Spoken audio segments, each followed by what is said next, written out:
নমস্কাৰ চাৰ্বিদসকল ৰাজ্য চৰকাৰৰ অধীনৰ লাখ লাখ চৰকাৰী কৰ্মচাৰী আৰু পেঞ্চনাৰসকলৰ পেঞ্চন বৃদ্ধিক লৈ এৰিয়াৰ মোকলাই দিয়াক লৈ মৰুগীয়া বানচ বৃদ্ধিক লৈ আনহাতে পিপিঅক লৈ লগতে 18 মাহৰ দিয়ে এৰিয়াৰ লগতে ORP3 সম্বন্ধে বহুকেইটা শেহতীয়া খবৰ প্ৰকাশ পাইছে। সম্পূৰ্ণ খবৰকেইটা চোৱাৰ আগতে এটা অনুৰোধ, আপোনালোকে চৰকাৰী কৰ্মচাৰী আৰু পেঞ্চনাৰসকলৰ প্ৰতিটো শেহতীয়া খবৰ প্ৰতিটো শেহতীয়া জাননী সকলোতকৈ আগত পাবলৈ কৰ্মচাৰী আৰু পেঞ্চনাৰসকলৰ পৰিচিত একমাত্ৰ ইউটিউব চেনেলটো যদি ছাবস্ক্ৰাইব কৰে তেতিয়াহ'লে নিশ্চয় ছাবস্ক্ৰাইব কৰি কাষত থকা নটিফিকেশ্যন বেলটো টাচ কৰি অল কৰিব নাপাহৰিব। চাৰ্বিদসকল আপোনালোকৰ সময়ৰ প্ৰতি লক্ষ্য ৰাখি আমি প্ৰথম খবৰটো ক'বলৈ ওলাইছোঁ আৰু এই প্ৰথম খবৰটো আমি ক'বলৈ ওলাইছোঁ আপোনালোকৰ পিপিঅক লৈ। পিপিঅ মানে পেঞ্চন পে'মেণ্ট অৰ্ডাৰক লৈ। চাৰ্বিদসকল চৰকাৰে আকৌ এবাৰ জাননী প্ৰকাশ কৰি জনাইছে যে পেঞ্চনাৰসকলৰ লগতে কৰ্মচাৰীসকলৰ উদ্দেশ্যে এই জাননীখন আৰু য'ত কোৱা হৈছে যে পিপিঅত যাতে শ্বৰ্টকাট নাম অন্তৰ্ভুক্ত কৰা নহয়, কিয়নো পিপিঅত শ্বৰ্টকাট নাম থকাৰ বাবে পেঞ্চনভোগীসকলে সমস্যাৰ সন্মুখীন হয় আৰু অৱশেষত ফেমিলি পেঞ্চন পোৱাৰ ক্ষেত্ৰত অসুবিধাৰ সন্মুখীন হ'বলগীয়া হয়। আৰু ইয়াকে লৈ আকৌ এবাৰ বিভাগে জাননী আকাৰে জনাইছে যে পিপিঅত যাতে শ্বৰ্টকাট নাম যাতে তেওঁলোকে ব্যৱহাৰ নকৰে। কাৰোবাৰ নাম উদাহৰণস্বৰূপে যদিহে ৰুদ্ৰ প্ৰতাপ সিং আৰু যিটো নাম ৰুদ্ৰ প্ৰতাপ সিঙৰ ঠাইত RP সিং বুলি তেখেতসকলে উল্লেখ কৰে আৰু পিছত গৈ ঘৰৰ মানুহে ফেমিলি পেঞ্চন পোৱাৰ ক্ষেত্ৰত অসুবিধাৰ সন্মুখীন হয়। সেয়েহে সকলো বিভাগকে চৰকাৰে জনাইছে যে পিপিঅত যাতে তেওঁলোকে সম্পূৰ্ণ নাম যাতে তেওঁলোকে লিখে, তেওঁলোকে যাতে শ্বৰ্টকাট নাম ইউজ নকৰে। এতিয়া আমি আন এক শেহতীয়া খবৰ দিবলৈ ওলাইছোঁ, সেয়া হ'ল 2006 আগৰ কৰ্মচাৰীয়ে সম্পূৰ্ণ পেঞ্চন পাবলৈ 33 বছৰ চাকৰি কাৰ্যকাল সম্পাদন কৰিব লাগিছিল আৰু 33 বছৰ চাকৰি সম্পাদন নকৰিলে সম্পূৰ্ণ পেঞ্চন পোৱা নাছিল। আৰু ইয়াৰ পিছত 2006 পিছত বেচিক পে অনুযায়ী পেঞ্চন ফিক্স কৰা হৈছিল। সেয়েহে পেঞ্চনৰ ক্ষেত্ৰত ভেদভাৱ কিয়? 2006 আগৰ পেঞ্চনাৰৰ বাবে বেলেগ নিয়ম আৰু 2006 পিছৰ পেঞ্চনাৰসকলৰ বাবে বেলেগ নিয়ম। আৰু ইয়াকে লৈ বহুতো পেঞ্চনাৰে আদালতত গৈ তেওঁলোকে দ্বাৰস্থ হয় আৰু আদালতে তেওঁলোকৰ সপক্ষে ৰায়দান দিয়ে। ফলস্বৰূপে 2006 আগৰ যিমান পেঞ্চনাৰ আছে তেওঁলোকৰ পেঞ্চন বৃদ্ধি পাব, আনহাতে তেওঁলোকে এৰিয়াৰো লাভ কৰিব। এতিয়া আন এক শেহতীয়া খবৰ, সেয়া হ'ল অৱসৰপ্ৰাপ্ত ডিফেন্সৰ কৰ্মচাৰীসকলে ডিফেন্সৰ পেঞ্চনাৰসকলে তেওঁলোকে নিজৰ নামৰ আগত X লগায়, EX ব্যৱহাৰ কৰে। সেয়েহে বিভাগে জনাইছে যে তেওঁলোকে যাতে নিজৰ নামৰ আগত EX মানে X লিখাটো সঠিক নহয়। সেয়েহে অৱসৰপ্ৰাপ্ত কৰ্মচাৰী আৰু অৱসৰপ্ৰাপ্ত সৈনিকসকলে যাতে তেওঁলোকে নিজৰ নামৰ আগত ৰিটায়াৰ্ড শব্দটো ব্যৱহাৰ কৰে যেন। সেয়েহে অৱসৰপ্ৰাপ্ত ডিফেন্স পেঞ্চনাৰসকলৰ লগতে অৱসৰপ্ৰাপ্ত কৰ্মচাৰীসকলক তেওঁলোকে যাতে X ব্যৱহাৰ নকৰে আৰু তাৰ ঠাইত ৰিটায়াৰ্ড শব্দটো ব্যৱহাৰ কৰিবলৈ ইয়াৰে জনোৱা হৈছে।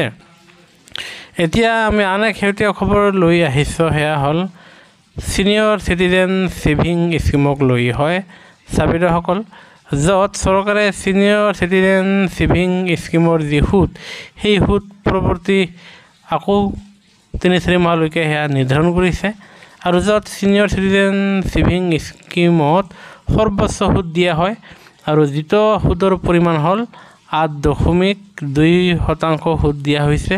সেয়েহে আপোনালোকে ছিনিয়ৰ চিটিজেন ছেভিং স্কিমত আপোনালোকে টকা থ'ব পাৰে, য'ত 8% সুতৰ লগতে আপোনালোকে 30 লাখ টকালৈকে তাত টকা বিনিয়োগ কৰিব পাৰিব।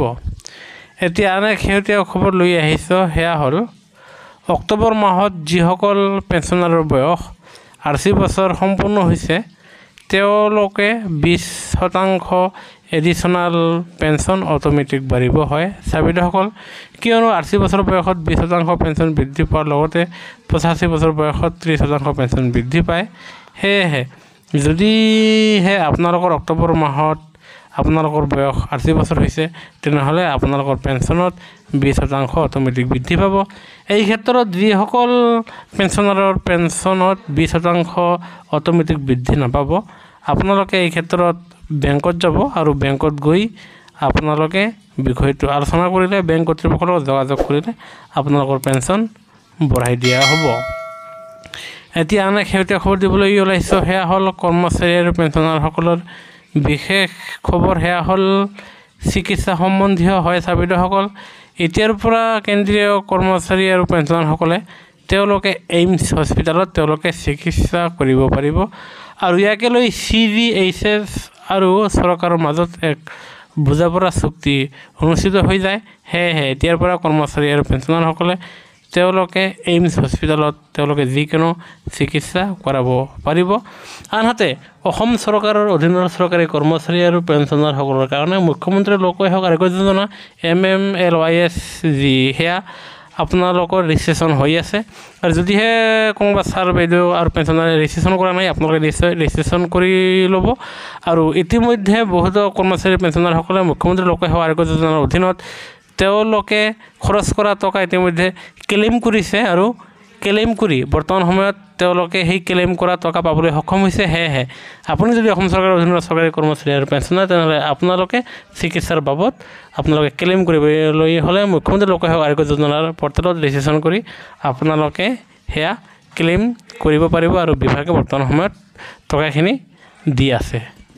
এতিয়া আন এক শেহতীয়া খবৰ লৈ আহিছোঁ, সেয়া হ'ল অষ্টম দৰমহা আয়োগ কেতিয়া প্ৰৱৰ্তন হ'ব। ইয়াকে লৈ বহুতো পেঞ্চনভোগীসকলে আমাক কমেণ্ট কৰিছিল আৰু ইয়াৰ উত্তৰত যে ভাৰত পেঞ্চনভোগী সমাজে ইতিমধ্যে বিত্তমন্ত্ৰী ডাঙৰীয়ানীক আনহাতে প্ৰধানমন্ত্ৰী মহোদয়ক তেওঁলোকে চিঠি লিখি জনাইছে যে যিহেতু সপ্তম দৰমহা আয়োগ শেষ হ'বলৈ আৰু বেছি দিন নাই, সেয়েহে অষ্টম দৰমহা আয়োগৰ কমিটি অতি শীঘ্ৰে আপোনাৰ গঠন কৰি দিব লাগে, কিয়নো সেই কমিটিৰ যি প্ৰতিবেদনৰ ভিত্তিত আপোনালোকৰ পৰৱৰ্তী দৰমহা বৃদ্ধি পাব। সেয়েহে সময়মতে গঠন কৰি দিবলৈ ইয়াৰে অনুৰোধ জনাইছে।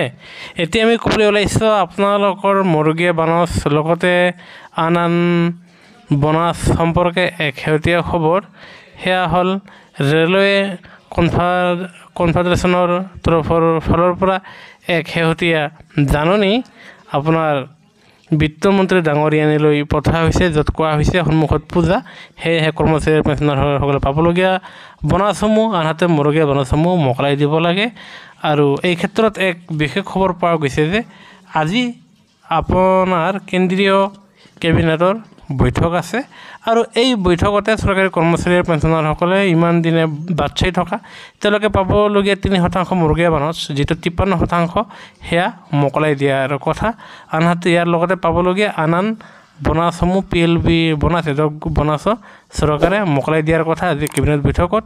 আৰু যেতিয়াই কেবিনেট বৈঠকত আপোনালোকৰ মৰুগীয়া বানচ লগতে আন বনাছ সম্বন্ধে মোকলাই দিব ঘোষণা কৰিব, সকলোতকৈ আগত আপোনালোকে আমাৰ চেনেলটোৰ জৰিয়তে সেই খবৰসমূহ লাভ কৰিব। আৰু সেয়েহে কৰ্মচাৰী আৰু পেঞ্চনৰ প্ৰতিটো শেহতীয়া খবৰৰ বাবে আমাৰ চেনেলটো ছাবস্ক্ৰাইব কৰি থ'বলৈ নাপাহৰিব। ভিডিঅ'টো চোৱাৰ বাবে ধন্যবাদ। জয় অসম।